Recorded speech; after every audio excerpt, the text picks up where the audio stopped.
Ela foi aprovada em julho no Congresso Nacional. Em agosto, foi sancionada com 3 vetos pela presidente Dilma Rousseff. O Fórum desta semana fala da Lei 12.846 de 2013, a chamada Lei Anticorrupção, que prevê punição mais severa para as empresas que cometem crimes contra a administração pública. Participam do programa de hoje a presidente do Instituto de Fiscalização e Controle, Jovita Rosa, e o presidente da Comissão de Direito Empresarial da OAB-DF, Cristiano Fernandes. Muito obrigado pela participação aqui no Fórum.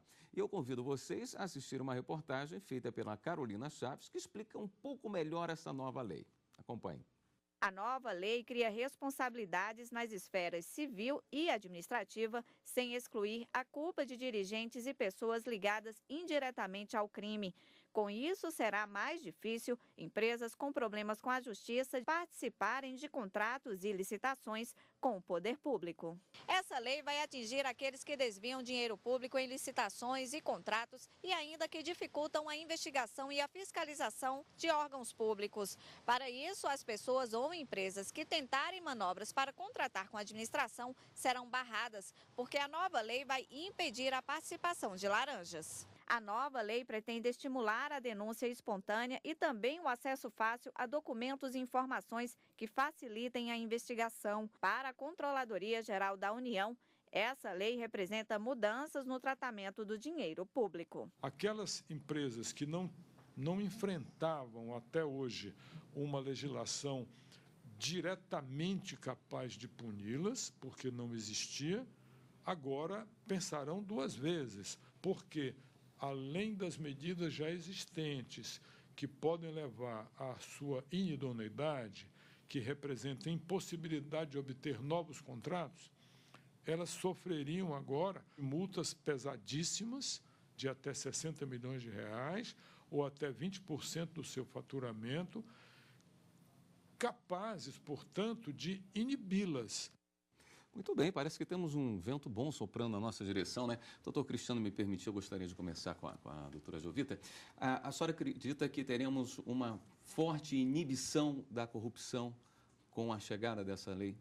Eu tenho certeza absoluta que, a partir desse momento, as pessoas que tinham certeza da impunidade, elas pensarão 1, 2, 3 vezes ou mais antes de cometer um delito. Porque a falta de punição para as empresas era tida como certa, né? E isso facilitava as empresas fraudarem, depois davam baixa numa empresa, começava uma outra com o mesmo ramo para continuar o modelo fraudulento. E com isso a gente alcança essas empresas, alcança essas pessoas físicas que estão por trás dessas empresas. Mas ela tira o foco do funcionário e passa para a empresa. É mais interessante, é mais fácil de se fazer, coibir essas ações, não é? É certo, porque agora as empresas também serão responsabilizadas civil e administrativamente, ou seja, serão atingidas no seu bolso, sem que a responsabilidade dos seus agentes, pessoas físicas, deixem de existir, ou seja, haverá as 2 responsabilidades. Porque o que acontecia era que muitas vezes as pessoas físicas que agiam ilicitamente e provocavam dano à administração, elas transferiam todos os seus bens para as pessoas jurídicas e depois o Estado não conseguia se ressarcir do dano. Agora, isso vai ser diferente. Como é que funciona quando não é o proprietário da empresa o autor da ação? Por exemplo, é um gerente, a empresa pode dizer, olha, ele não tinha autoridade para fazer essa proposta, para tentar iniciar uma corrupção. Toda vez que isso acontecer, o sócio, o diretor, o gerente, quando ele identificar que algum funcionário da empresa agiu extrapolando os seus poderes, é obrigação dos dirigentes da empresa denunciar esse funcionário e, quem sabe, até se submeter a um acordo de leniência que está previsto em lei para que possa, então, ter uma redução das suas penas. Nós vamos ter que explicar essa leniência daqui a pouquinho. Esse número de 20% de multa é um número bom, suficiente para desmotivar as empresas? Olha, eu acredito que a partir desse momento eles terão mais cuidado, sim, e esse valor, mesmo que às vezes a gente acha pouco, 20%, né? Dependendo do faturamento, dependendo do faturamento, uma multa milionária. É uma multa bem significativa e que eu acredito, sim, que vai reduzir bastante, porque até hoje a gente só tinha a punição de um lado, né? Agora a gente vai ter dos dois lados. Essa lei passou com alguns vetos e parece que os vetos foram importantes. Eu gostaria de chamar até uma arte que foi produzida aqui pela TV para explicar um pouquinho mais esses vetos. A presidente vetou 3 pontos do texto. O primeiro diz respeito à multa aplicada contra empresas responsáveis pela corrupção, que não poderia ser maior que o bem ou o serviço contratado. O segundo veto foi quanto à fixação da pena para a pessoa jurídica, que não poderá levar em consideração o ato praticado pelo servidor público. O outro veto trata da responsabilidade da empresa, que poderá ser condenada mesmo sem comprovado culpa ou dolo do servidor que praticar a fraude. Quer dizer, esses vetos fizeram pesar mais um pouquinho a lei, não é? Bem, a lei, quando ela passou pelo Congresso Nacional, eles tentaram dar uma amenizada no rigor da lei, mas aí a presidenta Dilma veio e retirou essas modificações, o que fez a lei assim forte, né? Nós, da sociedade civil, que trabalhamos, inclusive propondo a criação de uma lei como essa, na Conferência sobre Transparência e Controle Social, a gente vê uma efetividade dessas questões. Apesar de que na justiça, mesmo com todas as provas, ela é muito lenta, né? Nossa justiça é muito lenta para chegar a uma punição de um corrupto nessa área. Então, eu acho que essa lei ela veio para contribuir. Quem sabe o nosso processo judicial ande mais célere e a gente vê também essas pessoas na cadeia. Porque quem frauda o patrimônio público, ele tem que ir para a cadeia. Tá certo. A sua expectativa também, doutor Cristiano? Com certeza, a expectativa no mundo jurídico é essa. Existe muita alegria na publicação dessa lei, porque ela vem de encontro aos anseios atuais da população brasileira, né, depois que o gigante acordou de novo. Isso vem de encontro a essa intenção, a esse espírito maior da população em controlar o gasto público e a permitir que as empresas participem de forma isonômica nas licitações com o poder e com o Estado. O senhor acha que essas manifestações recentes que tivemos espalhadas pelo país inteiro teve alguma contribuição para a redação final dessa lei? No mundo jurídico a gente costuma dizer que é preciso, para interpretar uma norma, que você se valha de alguns princípios, de alguns processos de interpretação. Um desses processos é o processo histórico, onde você analisa a situação econômica e social e política daquele país, daquela comunidade, para saber quais foram as razões de fundo que levaram a lei a ser elaborada daquela forma. E, sem dúvida nenhuma, os nossos congressistas foram imantados, foram, de alguma forma, foram levados e incentivados a fazer essa lei. Falar de uma lei anticorrupção num momento como esse é muito bom, né? É muito bom.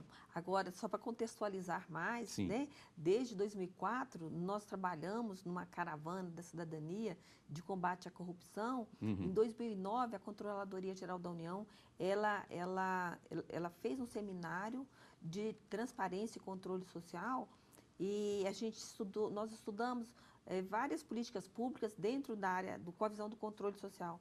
E nesse seminário, em 2009, nós solicitamos uma conferência sobre transparência e controle social, que o ano passado foi realizado a primeira conferência sobre transparência e controle social, em maio, onde nós aprovamos 80 propostas, entre elas uma lei também que atingisse o mundo empresarial, que vem para cima do poder público com muita ganância, com muita sede, e a gente não estava vendo que estava sobrando nada para eles. A verdade, assim, só os políticos são corruptos, então só uma parte, mas para haver a corrupção tem que haver dois entes. Sim, corruptor então, é sempre o agora presente. a gente vê que com essa lei abrange todos os fatores da corrupção. Ela é voltada apenas para a corrupção com o poder público? Exatamente. São atos que causam lesão ao patrimônio público, né? E na nossa concepção, na nossa experiência, um pouco discordando da senhora Jovita, o que a gente percebe no dia a dia, inclusive no escritório, é que o meio empresarial ele vem se tornando refém do poder público corrupto. Né? O que a gente percebe é uma adaptação do mercado? Uma adaptação compulsória do mercado, né, a esquemas de corrupção e de fraude para poder trabalhar. E existem empresas que praticamente só sobrevivem de participações e licitações, elas se especializaram nisso. Uhum.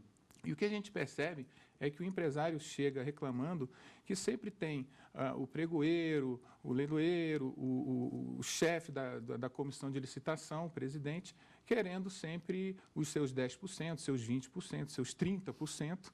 E o que a gente sabe que parte do poder público, quase sempre, não é sempre, mas quase sempre, parte do próprio poder público a tentativa de corrupção. Agora, sem dúvida nenhuma, essa lei, ela auxilia ao empresário, porque ela causa um temor muito maior do que havia antes para que ele não entre nesses esquemas de corrupção e, pelo contrário, até faça uma denúncia, se for o caso.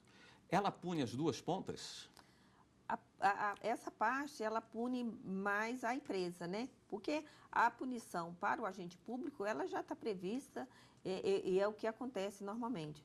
Agora, corroborando com o que ele falou, realmente, há bastante pessoas do serviço público que já tem essa prática, né? E que as empresas, a grande maioria, também realmente ficam reféns. Mas eu acho que agora há um acordo, né?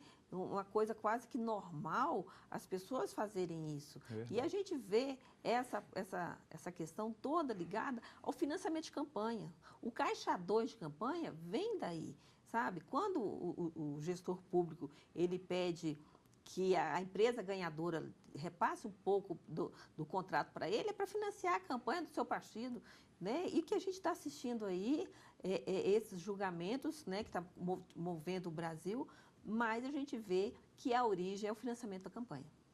Essa cultura que precisa ser quebrada, né? O Fórum faz uma rápida pausa e daqui a pouquinho nós voltamos. Instantes, aguarde.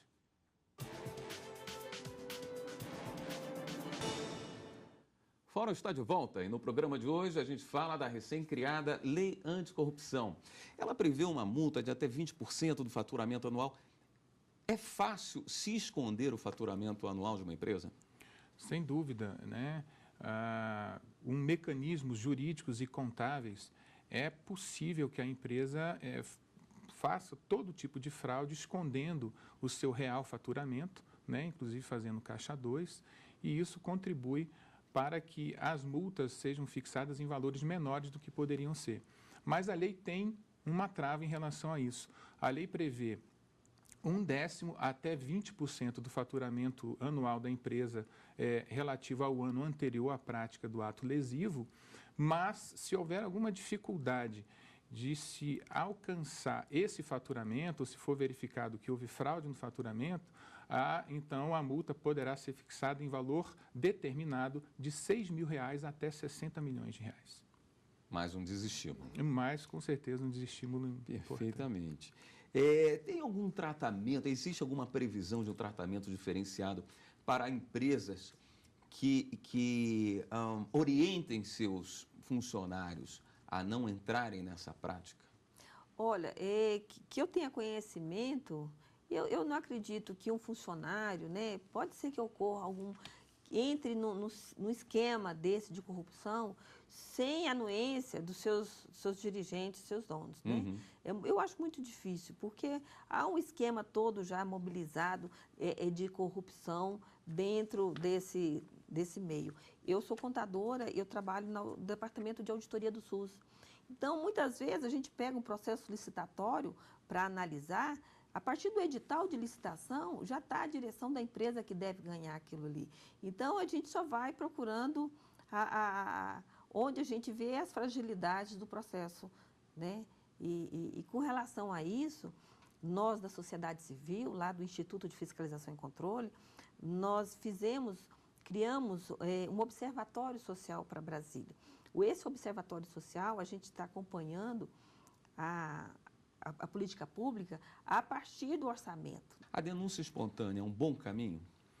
A denúncia espontânea é um bom caminho, sim, porque ela facilita a identificação de todos os responsáveis, facilita a identificação dos mecanismos jurídicos, administrativos que foram utilizados para a tentativa de fraude e lesão ao patrimônio público e ainda incentiva, né, aquele que praticou o dano a denunciar todo o esquema que foi praticado com aquela intenção de ter uma redução da sua pena. Seria o né? acordo de leniência? Que é justamente o acordo de leniência. Nessa nova lei anticorrupção empresarial, existe a previsão de que, se preenchidos os requisitos, ou seja, se aquela empresa foi a primeira a denunciar aquele esquema, se ela renunciou a continuar participando do esquema e se ainda ela se submeter ao processo, né, de reparação de dano, ela vai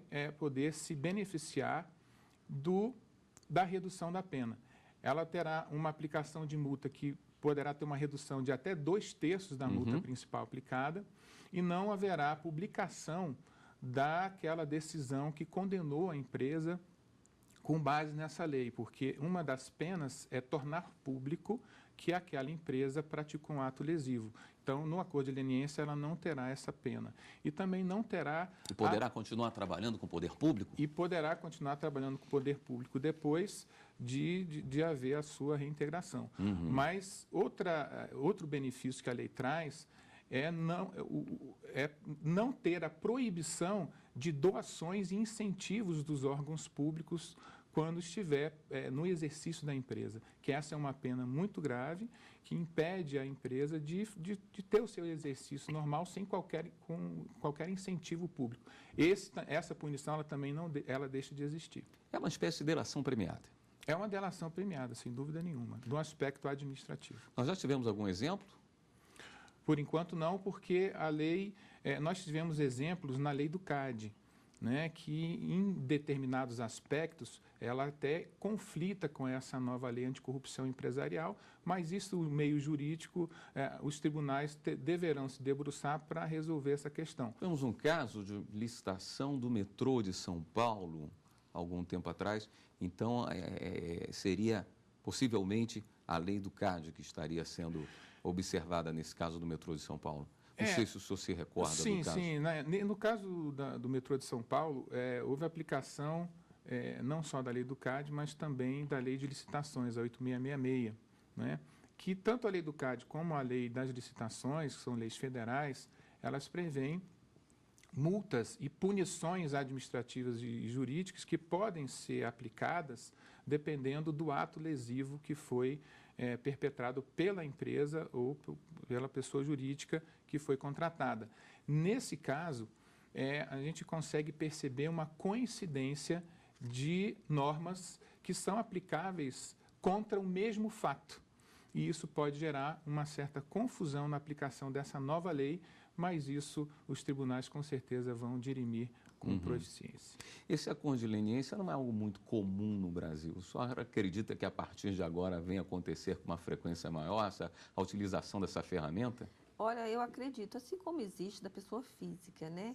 Agora, o que não pode também é esse acordo de leniência tornar muito branda. Tornar muito branda e também assim, hoje eu tenho uma empresa, eu cometo uma infração, vou para esse acordo. Aí depois, no outro momento, eu estou envolvida novamente. Depois, no outro...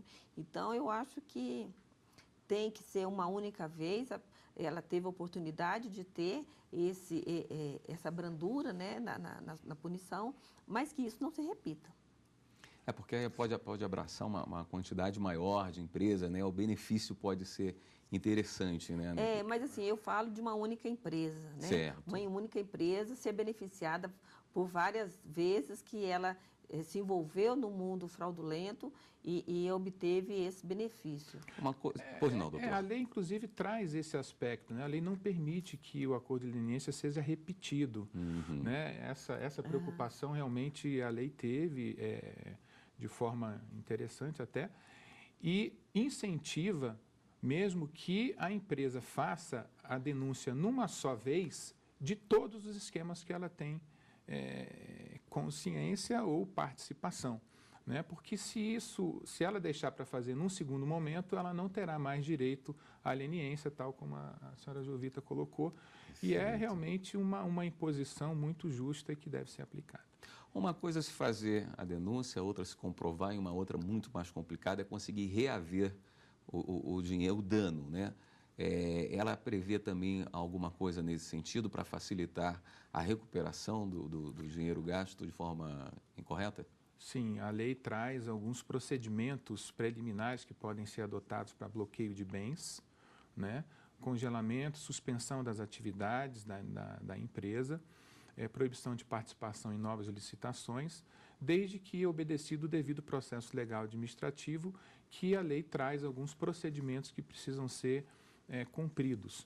E traz também a possibilidade, na seara administrativa, dentro do processo administrativo, com contraditória e ampla defesa, que se permita até a dissolução da sociedade para a tentativa de salvaguardar todo o patrimônio público que foi lesado. Ou seja, as empresas, muitas vezes, elas transferem, fazem o ato inverso que a gente comentava agora há pouco. Elas transferem os seus bens pessoais para os seus sócios na tentativa de blindar o seu patrimônio, né? E isso a lei reconheceu e possibilitou a dissolução da empresa para garantir o ressarcimento. A senhora dizia agora há pouco que existia uma preocupação grande com corrupção, né? As pontas, às vezes, estavam ambas muito envolvidas num esquema que é muito antigo, enfim, que o problema é cultural.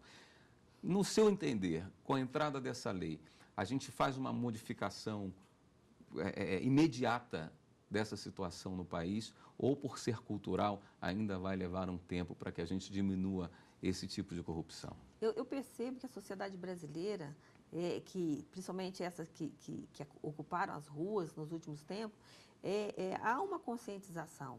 Foi essa sociedade que trouxe a lei da ficha limpa, né, que vai trazer ao gestor público também um cuidado maior com a sua vida pública, né, com os recursos que ele gere numa administração pública, porque isso, pelo menos, está gerando imediatamente uma inelegibilidade.